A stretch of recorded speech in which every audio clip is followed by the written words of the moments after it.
En este vídeo vamos a hablar de dos convertidores digital analógico que están generando mucho interés dentro del mundo de la alta fidelidad, el Gustard X30 y el Gustard DR30. Ambos pertenecen a la gama alta de Gustard y comparten una filosofía de diseño muy ambiciosa, pensada para obtener una calidad sonora propia de componentes que cuestan mucho más dinero.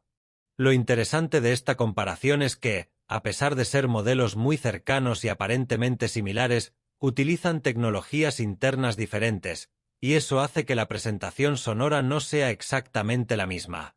Por eso, merece la pena detenernos unos minutos en explicar qué aporta cada uno, por qué se escuchan de forma distinta y, sobre todo, cuál puede encajar mejor dentro de un sistema digital serio. Lo primero que debemos tener presente es que la mayoría de los DAC modernos ofrecen una respuesta en frecuencia prácticamente idéntica, dentro del margen audible. Esto quiere decir que medir solo la respuesta en frecuencia no nos dice realmente cómo suena un DAC ni cómo presenta la música. Es un dato correcto, pero insuficiente para comprender la diferencia entre dos modelos aparentemente similares. Desde mi punto de vista, lo que realmente distingue a un DAC de otro no es la curva de frecuencia, sino la precisión temporal con la que es capaz de reconstruir la señal musical. Ese control del tiempo es lo que determina la sensación de profundidad, la tridimensionalidad de la escena y la naturalidad con la que cada instrumento ocupa su espacio en la grabación. Por eso, cuando hablamos de diferencias entre DACs como el Gustard X30 y el Gustard R30, la clave no está en mirar únicamente qué chip emplean ni en fijarnos en una especificación aislada, sino en cómo gestionan el proceso interno de conversión y, sobre todo, la forma en que trabajan el filtrado y el control del tiempo. Desde mi experiencia, estas diferencias técnicas terminan reflejándose en la presentación musical de una forma que, aunque pueda parecer sutil sobre el papel, es perfectamente evidente al escuchar un sistema serio. Y es ahí donde cada modelo muestra su personalidad, invitándonos a pensar cuál encaja mejor en nuestro propio conjunto digital. En la mayoría de los DAC actuales sucede algo que mucha gente desconoce. Casi todos hacen un proceso de oversampling u upsampling interno. Esto significa que, antes de reconstruir la forma de onda analógica, el DAC calcula puntos adicionales entre las muestras digitales originales para predecir con mayor precisión la trayectoria exacta de la señal de audio. Este procedimiento no añade información nueva, pero sí ayuda a comprender mejor los datos existentes, suavizando la transición entre cada muestra y mejorando la continuidad del sonido. Desde mi punto de vista, este paso previo es fundamental para la percepción final de la música, especialmente cuando hablamos de escena sonora, profundidad y separación entre instrumentos. Además de mejorar la continuidad del sonido, el proceso de oversampling también permite desplazar el ruido generado durante la conversión digital a zonas del espectro que quedan muy alejadas del rango audible. De esta manera, se facilita eliminar ese ruido posteriormente sin afectar a la música, obteniendo una señal más limpia y más fácil de procesar. En mi opinión personal, este es uno de los motivos por los que ciertos DAC ofrecen una escena más ordenada y una sensación más relajada incluso antes de analizar otros parámetros. Cuando la base digital está correctamente tratada, todo lo demás parece fluir con mayor naturalidad y con menos esfuerzo por parte del sistema. Una cuestión importante es que no todos los DAC realizan este proceso de la misma manera. Algunos utilizan chips comerciales que incluyen un filtrado estándar, mientras que otros recurren a soluciones más complejas, como procesadores específicos o incluso diseños basados en FPGA. Cada método gestiona la reconstrucción temporal de forma distinta y eso se traduce, inevitablemente, en diferencias audibles en la presentación musical. En mi experiencia, las propuestas más ambiciosas suelen ofrecer una mayor precisión en la escena sonora y una sensación más tridimensional en la colocación de instrumentos, mientras que los diseños más convencionales tienden a sonar más planos y menos definidos, aunque sigan siendo correctos en el plano técnico. El Gustard X30 utiliza 4 chips S9039 Pro, un componente muy capaz y habitual en DACs de gama alta, pero lo realmente interesante es que Gustard no se limita a usar el filtrado estándar que viene con estos chips. En su lugar, incorpora un procesador específico que permite aplicar filtros personalizados desarrollados por la propia marca. Desde mi punto de vista, esta combinación de un chip reconocido con un filtrado propio es lo que hace que el décimo 30 vaya más allá de los diseños habituales basados en ESS. La forma en que Gustard gestiona esta parte del proceso es una de las claves de su sonido final, y también uno de los motivos por los que muchos audiófilos lo consideran algo más que un DAC convencional con buenos componentes. Lo que más destaca en el décimo 30 es su capacidad para ofrecer una escena sonora muy precisa, con una imagen que resulta más enfocada y mejor definida en el espacio. Los instrumentos parecen situarse con una claridad notable, aportando una sensación de profundidad que recuerda a propuestas mucho más costosas dentro del mundo del audio digital. En mi opinión personal, esta precisión no convierte al décimo 30 en un DAC analítico o frío. Más bien combina control y naturalidad de una forma muy equilibrada, ofreciendo un sonido que resulta envolvente sin perder detalle y consiguiendo que incluso las grabaciones complejas mantengan su orden interno con sorprendente facilidad. Un detalle que aprecio especialmente del décimo 30 es su manera de trabajar los transitorios, esos instantes iniciales de cada sonido donde se define parte de la riqueza y la ubicación del instrumento. En mi experiencia, el décimo 30 ofrece una lectura muy precisa de esos micromomentos, lo que se traduce en una escena más tridimensional y en una sensación de presencia más tangible. Al mismo tiempo, mantiene un carácter musical muy equilibrado, sin exageraciones, y con un control muy seguro sobre la información digital. Por eso considero que el décimo 30 es especialmente interesante para quienes buscan precisión, enfoque y una presentación que tienda hacia la claridad sin caer en agresividad ni en exceso de brillo. Lo más característico del R30 es la manera en que construye la imagen sonora.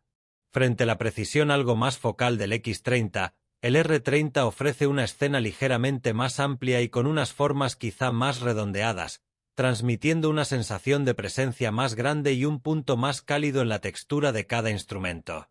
En mi experiencia, esta cualidad lo convierte en una opción especialmente interesante para quienes buscan una escucha relajada y con un punto de suavidad en la presentación, sin renunciar a una escena amplia y suficientemente detallada como para disfrutar de cualquier grabación con un nivel de refinamiento muy alto. Algo que también destaca en el R30 es su sensación de cuerpo y densidad en cada nota. No se trata solo de volumen o de extensión en la respuesta, sino de una presencia más palpable que hace que cada instrumento parezca ocupar más espacio dentro de la escena. Desde mi punto de vista, el R30 tiende a una musicalidad ligeramente más relajada y cálida, dando como resultado una escucha muy agradable incluso en sesiones largas. Es un DAC que transmite una sensación de suavidad controlada, sin perder definición y conservando siempre una presentación seria y coherente en el plano técnico. Cuando comparamos el décimo 30 y el R30, la diferencia más evidente suele aparecer en la manera en que cada uno presenta la escena sonora. El décimo 30 tiende a ofrecer un enfoque más preciso y centrado, con contornos mejor definidos y una sensación de detalle que destaca en la colocación de los instrumentos. Por el contrario, el R30 apuesta por una musicalidad más relajada, con un tamaño aparente ligeramente mayor y una textura que transmite más suavidad. En mi opinión personal, estas diferencias pueden ser muy valiosas para decidir qué modelo encaja mejor según el carácter del sistema y el tipo de sonido que uno busque en su equipo de alta fidelidad. En muchos sistemas, el décimo 30 puede ofrecer una mayor sensación de precisión y una presentación más definida, especialmente en grabaciones con mucha información simultánea o con escenas sonoras complejas. Esta claridad ayuda a separar los elementos musicales y facilita seguir cada instrumento dentro del conjunto. Por el contrario, el R30 tiende a suavizar ligeramente los bordes y a aportar un punto más cálido, lo que puede resultar especialmente agradable en sistemas que ya de por sí son muy analíticos o algo brillantes. En mi opinión personal, Esta diferencia de carácter es uno de los aspectos más interesantes a la hora de elegir entre uno y otro. Desde mi experiencia, cuando se escucha con atención y en un sistema bien ajustado, estas diferencias se hacen claramente perceptibles. El décimo 30 favorece una imagen más precisa, mientras que el R30 invita a una escucha algo más relajada y con una sonoridad más envolvente. Por eso considero que no existe un mejor de forma absoluta entre ambos, sino dos planteamientos distintos que buscan satisfacer preferencias también distintas. Lo importante es entender qué tipo de presentación encaja mejor en nuestro sistema y qué tipo de escucha disfrutamos más en cada caso. Si el objetivo principal es obtener la mayor precisión posible en la reconstrucción del espacio y una escena muy enfocada, mi recomendación personal sería comenzar por el décimo 30. Su manera de trabajar los transitorios y la sensación de control sobre la información digital resultan especialmente convincentes en sistemas que ya disponen de cajas y amplificación de cierto nivel. Sin embargo, cuando el sistema es muy analítico o el usuario prefiere una escucha más relajada, el R30 puede equilibrar el conjunto con una musicalidad más armónica y un punto extra de calidez. En este caso, la decisión se vuelve más una cuestión de equilibrio general que de supremacía técnica.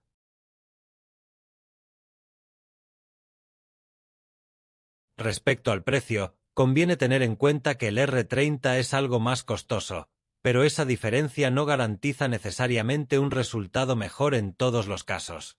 En mi opinión personal, cuando el sistema ya está muy equilibrado y se busca ese punto adicional de relajación y cuerpo, el R30 puede tener sentido dentro de ese planteamiento.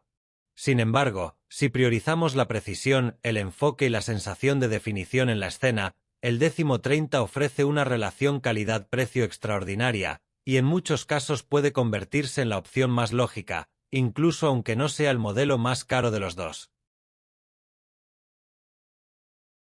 Algo que conviene recordar es que la elección entre el décimo 30 y el R30 no debería hacerse únicamente mirando las especificaciones.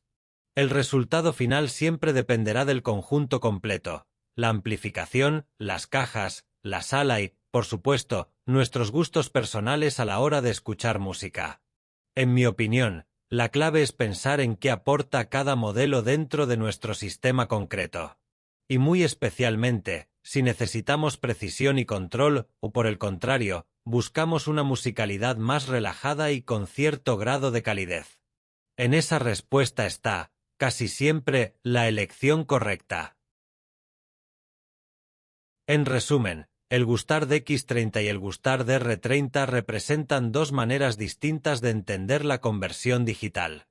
El primero ofrece un enfoque más preciso y definido, mientras que el segundo apuesta por una musicalidad más suave y con un punto adicional de presencia. Ambos caminos son válidos y cada uno de ellos tiene sentido dentro de según qué sistemas. Desde mi experiencia, encuentro especialmente interesante que Gustard haya decidido explorar estas dos direcciones con personalidad propia, en lugar de ofrecer simplemente variaciones de un mismo concepto. Eso demuestra una ambición técnica que, en mi opinión, sitúa la marca en un lugar destacado dentro del panorama actual del audio digital.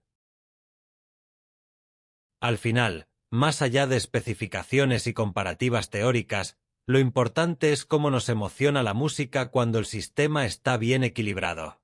En mi experiencia personal, tanto el décimo 30 como el R30 son DACS verdaderamente serios, capaces de ofrecer una escucha de altísima calidad dentro de un sistema digital.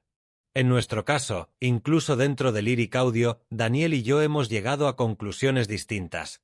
Él prefiere el carácter más preciso del décimo 30, mientras que yo me decanto por la musicalidad del R30.